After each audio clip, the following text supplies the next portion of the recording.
India, at the moment, it is not an underdeveloped economy, but when we had attained independence, Britishers had left us in a very bad state. We were a poor country which had high population and backward economy.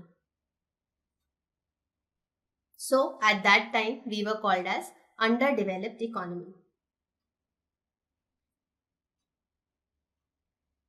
The first thing that we had read in the previous slide was that a country is called underdeveloped because it has agriculture as the main occupation.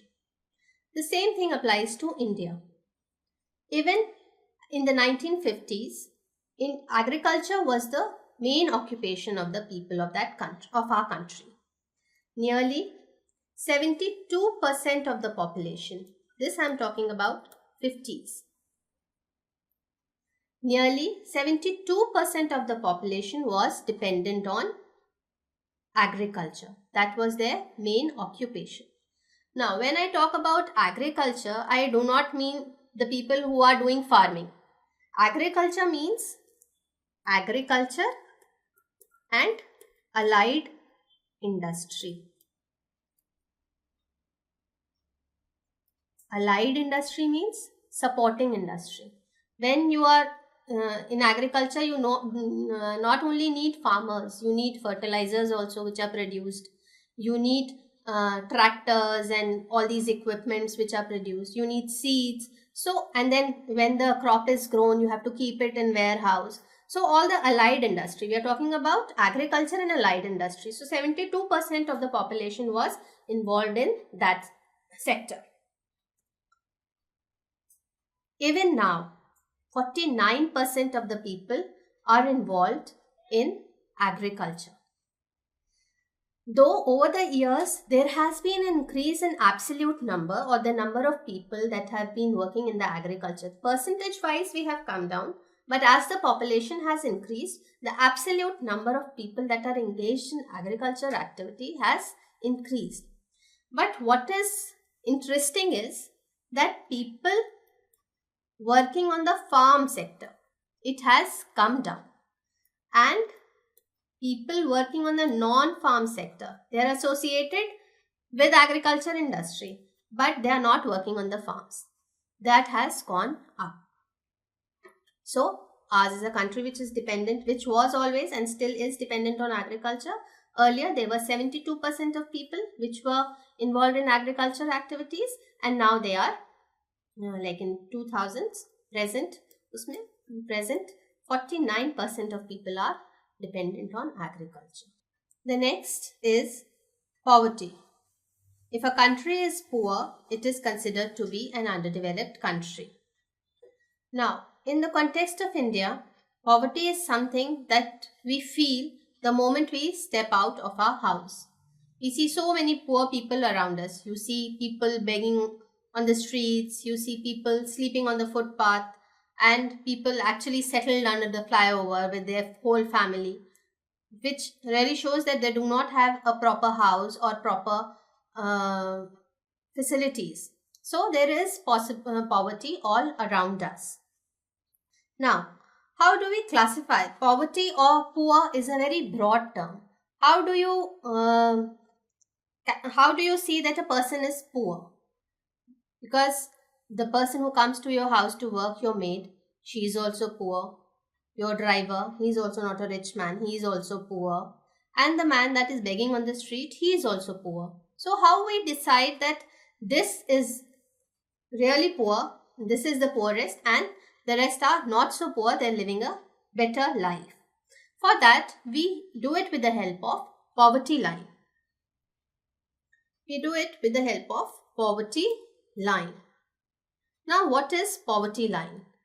Poverty line is the income. Income in economics is denoted by the letter Y. So, now whenever I'll write Y, I will mean income. So, poverty line is the minimum, is the income that a person must have in order to consume a minimum level of nutrition which is essential for his subsistence or survival. So, poverty line is the income that a person must have in order to consume minimum level of nutrition which is essential for his subsistence. Like you should have that much amount of money so that you can buy at least, or you can consume a minimum level of nutrition which is very essential for your subsistence or survival. Now, in India, if you earn rupees 32 per day, you are not poor. That is, you are above poverty line. So, people who are earning less than 32 rupees. So, in India, if a person is earning rupees 32 per day, he is not poor or he is above poverty line. So, a person who is earning less than 32 rupees per day falls under below poverty line. Poverty is widespread in our country. Nearly 22% of our population is poor. When we had attained independence or during 1950s, 50% of the population was below poverty line. Can you imagine? Half of the population was not even getting minimum level of nutrition which was required for survival. And even now, 22% of the population is living below poverty line, which is really sad. And when we talk of poverty in the word context, every third poor person that you meet is an Indian, which is also quite shameful. So, we can conclude that there is widespread poverty in India, which can be measured with the help of poverty line, which is determined by the income that is essential for consuming a minimum level of nutrition which is required for survival. And most important, 22% of our population lives below poverty line. And every third person that you meet, poor person that you meet in the world, or every third poor person in the world is Indian. Next, we talk about population. Population has always been a matter of concern for our country. Even in 1950s, we were an overpopulated country, and the problem has only multiplied with time. Why has it multiplied? Because earlier the death rate was high because of poor medical facilities. The epidemics were spread. Thousands of people used to die, and there were not proper medical facilities in the rural sector. So, due to lack of proper medical facilities, the death rate was high. And now what has happened with time? The medical facilities have improved. The death rate has fallen down, but there has not been a considerate or corresponding fall in the birth rate. The birth rate has grown at a rate of around 2%. So you understand, when the death rate is falling, less and less people are dying, and the birth rate is increasing, more and more people are being born. So what is going to happen? There is going to be population explosion only. So this is the reason why our country has faced this problem of overpopulation, which, if not controlled, can turn out to be a major problem, because everything in economics is related, which we'll talk about later. Now, the next important point that needs to be taken up in population is that the dependency ratio is 57.5%. Now, what is this dependency ratio? The word itself suggests dependency, dependent, the population that is dependent, or the population that is not in a stage of working, like the children and the elderly people. So people who come and who are below 15 years of age and who are above 64 years of age, they are dependent population. They are not working, they are dependent. And the rest of the population is working.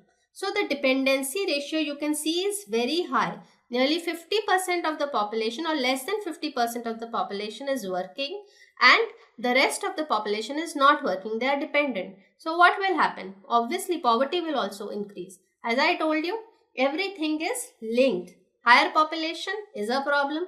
The dependency ratio is high. That is also a problem. That the major population is not working. So population is a problem of our country, and that is why we were known as underdeveloped economy.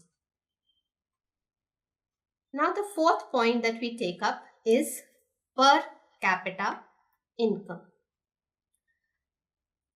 Our per capita income is low. Now before we understand that per capita income is low, let us understand what per capita income is all about. As the word itself, it is very clear. Per capita income or the per person income. Per capita income means the average income of an Indian. How do you calculate that? The total income that is incurring in our country, that is the national income divided by population. An income, when we divide by the number of people, we get that what is going to be the population of one person, average income. So this is per capita income. Per capita income is the per person income. The average per person income of an Indian is low. As you can see, why is it low? It is low because the population is high. When the population factor is high, your income is going to be low. So let us understand this with the help of a very simple example. Suppose the total income of a family is 50,000 and there are 3 members in the family. So per person, average income comes out to be nearly 60,000. 50,000 divided by 3. You get nearly 16,000 you can spend on one person. What kind of life they will be leading? A very good and a happy life. Now suppose we increase the number of people in that family. Suppose now there are 10 members in that family. The average income automatically comes down to 5,000. So their standard of living also falls. And if you see it in the context of Indian economy, there are 100 people living in that family.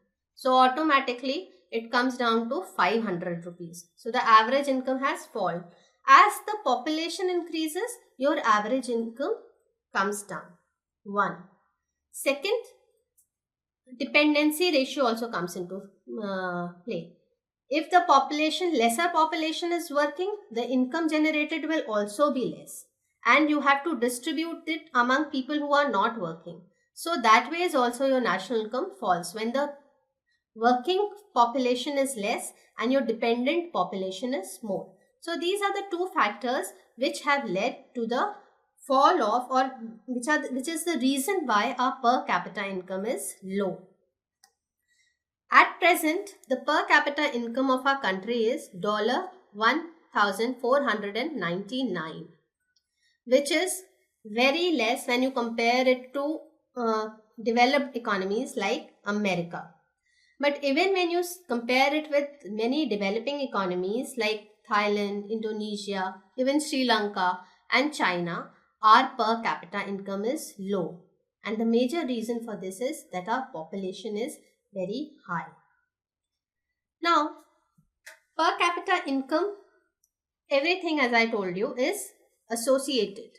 When a family earns less, it saves less. When it saves less, it invests less. And when you invest less, there is less capital formation in the economy. This is what happens in the larger context also. When the people of a country, they have low per capita income, their saving capabilities are also low, their investment is also low in the economy, and the capital formation of the economy is also low, which leads to backwardness or development at a very slow pace. Then also you become an underdeveloped economy. Next point that we are going to take up is production techniques. The production techniques in India are backward or primitive. In fact, India is the only country where, along with the modern techniques, we still use primitive methods, especially in the field of agriculture. And even in the industrial sector, the technology used is very backward. Why so? Because the capital formation of the country is low. When you do not have enough money to invest on research and development, then how can you have better techniques of production? You need to invest on these factors in order to have a better technique of production. And when you have better technique of production, your productivity will increase, you will grow. And if you do not have better techniques of production, your production will be low, and automatically you will be in a state of backwardness. The next point that is we have to take up is very important and very chronic problem: unemployment. What is unemployment? Unemployment is when people who are willing and able to work do not have work. They do not have work to do, or they are not employed. That is a state of unemployment. And this is one of the major problems that our country faces. There are people who are willing and able to work, but they do not have work. They do not have work does not mean that there is no work for them. It is that they do not have work which justifies their ability. If a man who is in a position, who is qualified enough to earn rupees 50,000 a month, and he is getting rupees 10,000 a month, then he is considered to be unemployed, because you do not get job opportunities are not enough to justify your abilities. So this is the problem of unemployment, which is very chronic in India. Unemployment is measured in India by an organization, NSSO, National Sample Survey Office. It conducts surveys, and in the 68th round of survey that NSSO did in the year 2013, the unemployment rate came out to be 5.6%. 5.6% means that in 1,000 number of people or the labor force, 56 people are unemployed. This is what rate of unemployment means. 1,000 people who are working or who are in a position to work, 56 people do not get unemployment. As we can see, it has come down. In 1999-2000, it was 7.31 or 73%. 73 people were unemployed. In 2004 and 5, then there was a recession in the economy. That number was 82. Amongst 1,000 people, 82 people were unemployed. So it has come down, but still it is a long way to go. Now, another major problem that Indian economy faces is of disguised unemployment. Now, what is disguised unemployment? Disguised, as the word itself suggests, is you disguise. You are in a different form. We cannot recognize you. This is disguise. You disguise in a different form. So, it is disguised unemployment is, it is there, but we cannot recognize that this is unemployment. To specify or to make this more clear, let me give an example. Suppose in a farm or on a farm, 7 people are working and they are producing, say, 100 kg of rice. Now, if on the same farm we employ 3 more people, suppose 10 people start working and the production remains the same. So we will say now 10 people are employed. Employment has increased from 7 people. But has the productivity increased? No, the productivity remains the same. So their contribution is nil or zero. This is disguised unemployment, where it appears that a person is employed but his contribution in the productivity is nil. And this is rampant in India, especially in the field of agriculture, where it just appears that there are too many people working on the farm, but actually they are not increasing the productivity, they are not having a positive impact on the productivity. This is disguised unemployment, which is a major challenge in our economy.